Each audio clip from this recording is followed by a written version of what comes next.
Today, we're diving into the world of historical accuracy in cinema, specifically focusing on the 1970s classic Zulu Dawn. As a military history and medals buff, I've often wondered if Lord Chelmsford medal bar ribbon in the movie portrayed by Peter O'Toole is actually true to history. So join me as we unravel the truth behind those decorations. Did Hollywood get it right, or was it just a case of another military medals mix-up?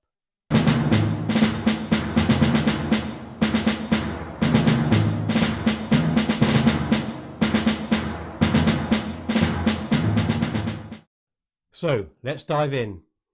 So from this scene in the movie, where Lord Chelmsford is ignoring being warned to lager his wagons by an experienced boor, it looks like Chelmsford displays 7 medals on his ribbon bar.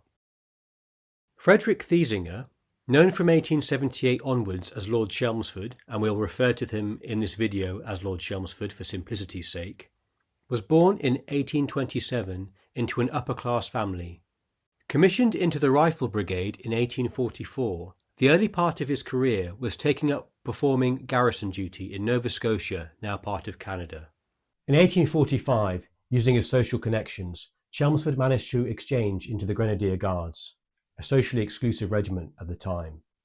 He then transferred to Ireland, where he worked in staff roles and gained valuable planning and administrative experience.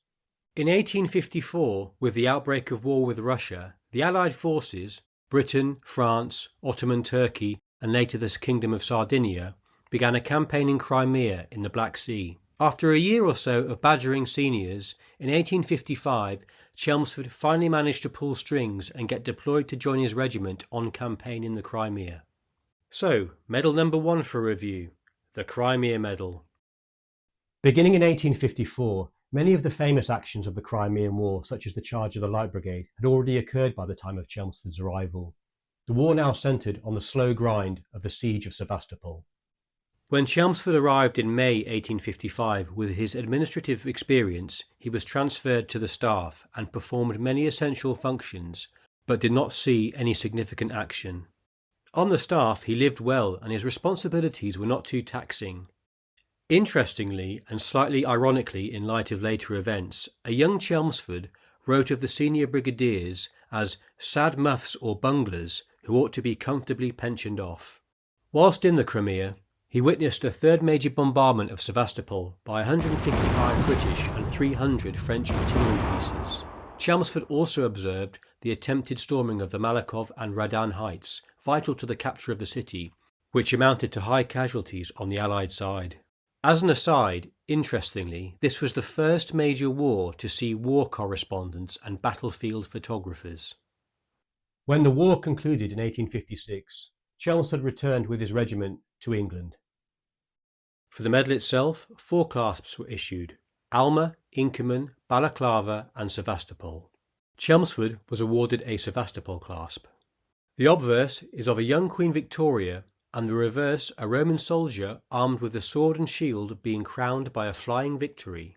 The ribbon is pale blue with yellow edges. Medal number 2, the Turkish Crimea Medal. In conjunction with the aforementioned British Crimean Medal, British forces were also awarded the Turkish Crimean Medal. This was a campaign medal issued by Sultan Abdülmecid I of the Ottoman Empire to Allied military personnel involved in the Crimean War of 1854-56. It was only awarded to those who had survived the war and not to next of kin. The obverse features the Ottoman Sultan's signature with the Muslim calendar year of 1271 or 1855 in the Gregorian calendar inscribed. The reverse depicts a cannon standing upon the Imperial Russian flag with an anchor and a mortar. Surrounding these are the flags of the Allied nations, Great Britain, France and Sardinia, with the central right-hand flag indicating the specific country for which the medal was intended. The inscription reads Crimea 1855 for the British issue, La Crimée 1855 for the French issue, and La Crimea 1855 for the Sardinian issue. So far so good. That's 2 medals correct. Medal number 3, the Indian Mutiny Medal. The Indian Rebellion occurred in May 1857 when British East India Company soldiers mutinied against their British officers in Meerut, a garrison town just north of Delhi. This was due to a variety of compounding factors, most prominently the distribution of ammunition for new rifles that were believed to be greased in pig and cow fat. Pigs were abhorrent to Muslims, and cows sacred to Hindus.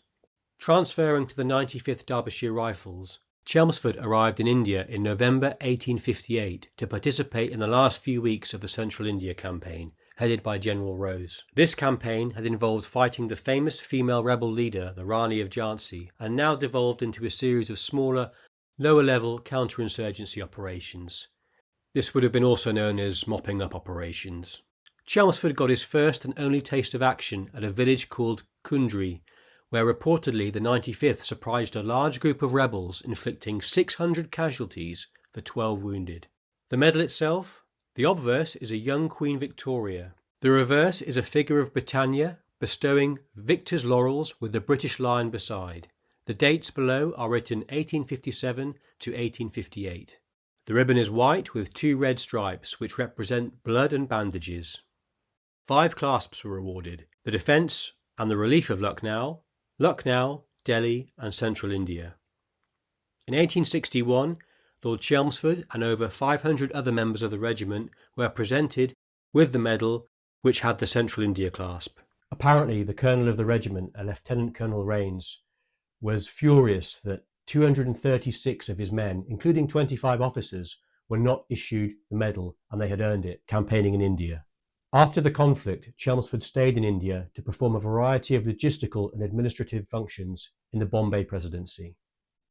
Medal number 4, the Abyssinia War Medal. In 1867, the Ethiopian king, King Tawadros II, took the British resident or consul and several European expatriates as well as missionaries hostage. Refusing to release the hostages unless his demands of military aid were met, after a failed diplomatic initiative, the British government decided to launch an expeditionary force to confront the king and rescue the hostages. Chelmsford performed the service of Deputy Adjutant General in the staff of the British commander, Lord Napier, who was sent across from the Bombay Presidency with a large force.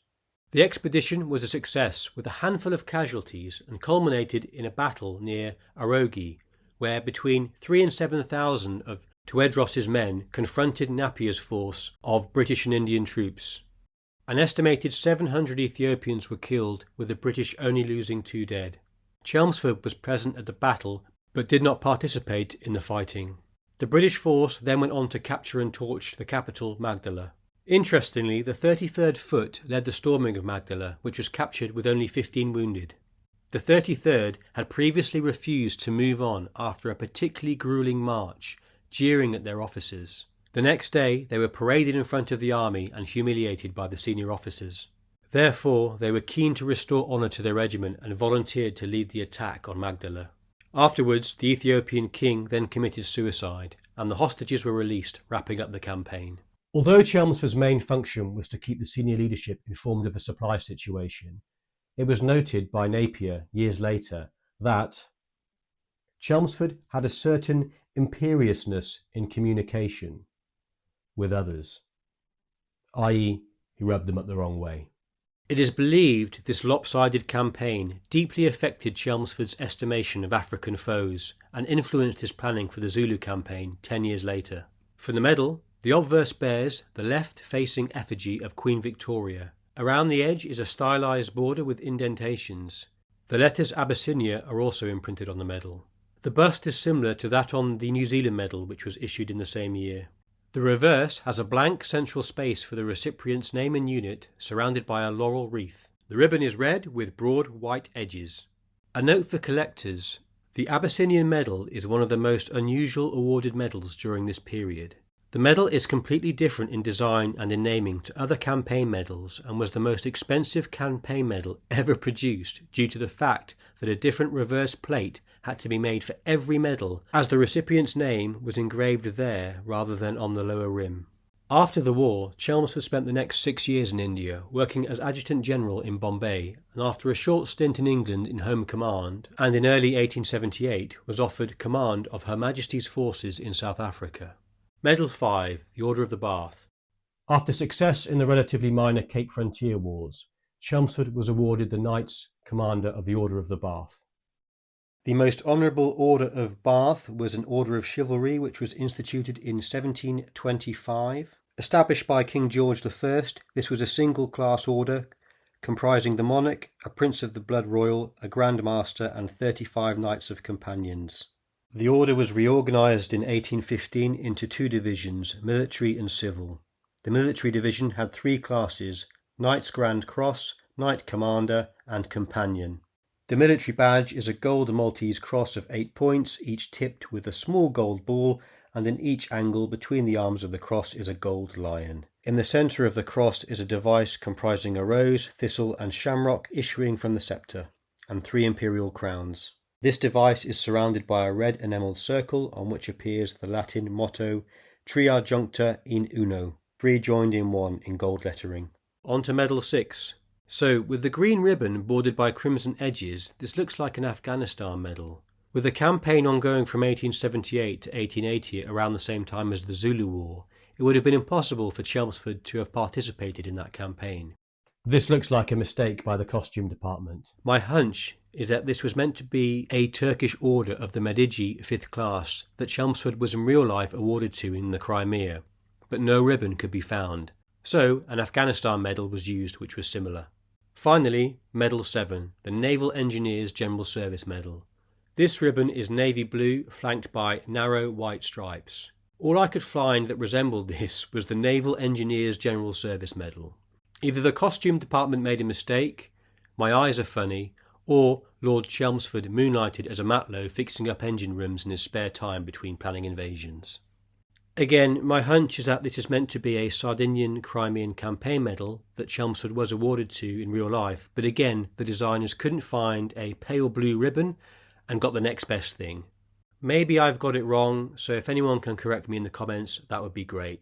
When the campaigning in Zululand was nearly ended with the victory at Ulundi, Chelmsford was replaced in the leadership role by Sir Garnet Wolseley.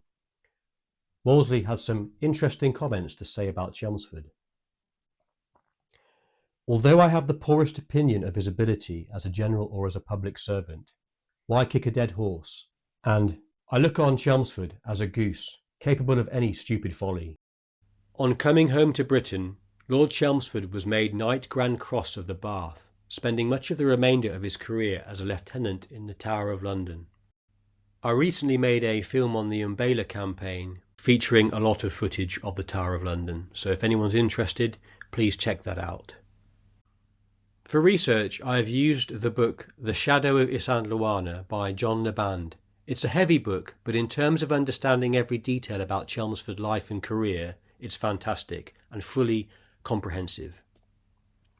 Therefore, what the costume designers got correct in the film Zulu Dawn were the Order of the Bath, the Crimea Medal, the Indian Mutiny Medal, the Abyssinia Medal, and the Turkish Crimea Medal. They may have got the ribbons mixed up for 2 other medals, which look like the Afghanistan Medal and the Naval Engineers Medal. If you watch my videos, you'll find I rarely ask, but if you do find this entertaining or you find the content informative, please consider subscribing. I would really appreciate it. Thank you. I hope you enjoyed this content and found some value from it. See you in the next one.